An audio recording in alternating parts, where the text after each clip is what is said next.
Půda je všude kolem nás, to znamená, nedovedu si představit, že by někdo řekl, že nemá vztah k půdě. For me it's very fascinating system that from stone, just stone, with all that natural influences and that organic material, something like soil can be created. I got excited about soil once I understand that that's where, for me, everything connects. It's where life starts, and it has a big influence on the climate and on the planet's health and on our personal health as well.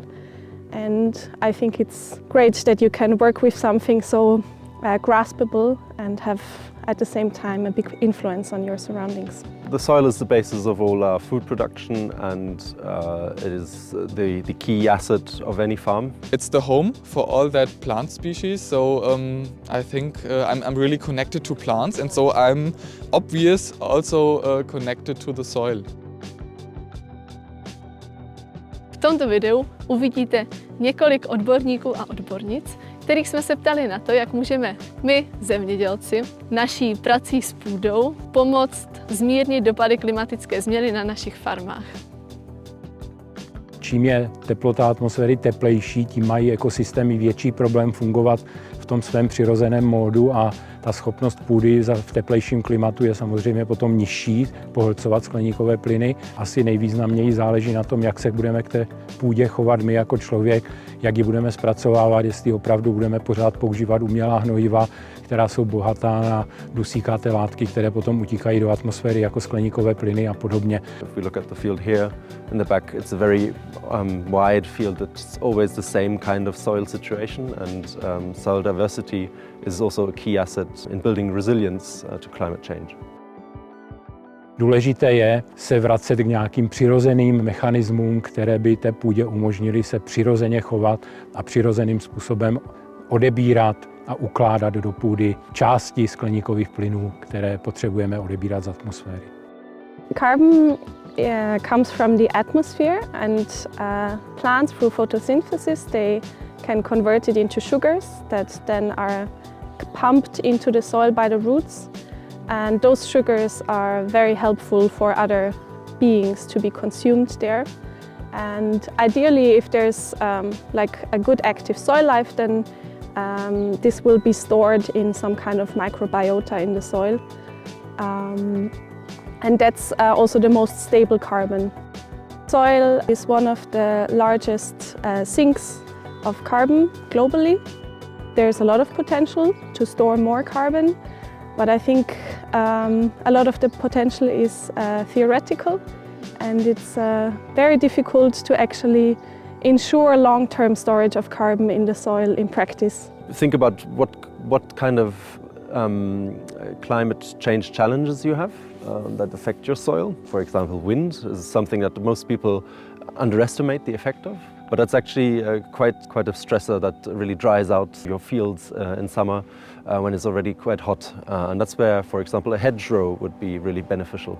I suggest really just to understand what problems do I have on that side and then to find three solutions to it. Zemědělec může ovlivnit, a to významným způsobem, jakým způsobem se potom chová voda, když už dopadne na zem.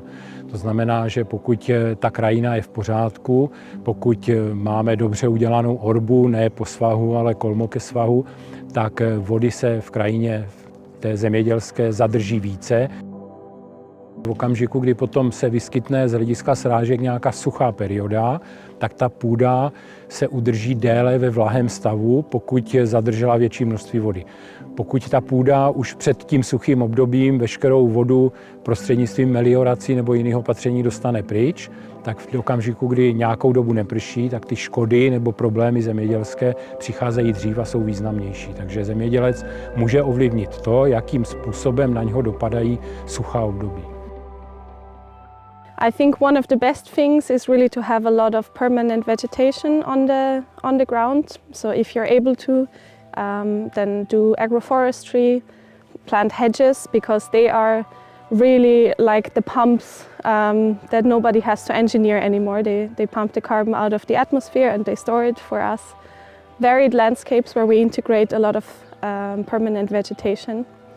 And then also don't try to disturb the soil too much. There's a very intricate ecosystem under our feet, and I think those beings know really well what they're doing, and we shouldn't disturb them too much. The other option is to use charcoal as a solution, because charcoal is able to fossilize CO2. So plants just fix it, and that is nice, but when it comes to compostation and so on, everything goes back to the atmosphere. And with charcoal, we can really fossilize it for long periods of time. Trees play a vital and key role in adapting to climate change. The main CO2 sequestered is in the trunk of the tree. But of course a big part of it is also underneath in the soil, which is where it also stays and decomposes into humus and other things. To look at it in detail, it's quite scientific, but you can, for example, look at some indicator organisms like earthworms that then feed on a lot of these other organisms, and they're a great indicator. Usually if the soil life is healthy, you will have a lot of earthworms. One of the key points in using trees in an agricultural landscape is, I guess, shade. So the shade is quite a powerful tool to protect from a changing climate, and especially if we have high droughts or long times of sun exposure. That is not great for most plants. A lot of plants actually tolerate quite a bit of shade, which is not what we commonly think. That is a great chance to actually reduce the overall stress factors that come from outside.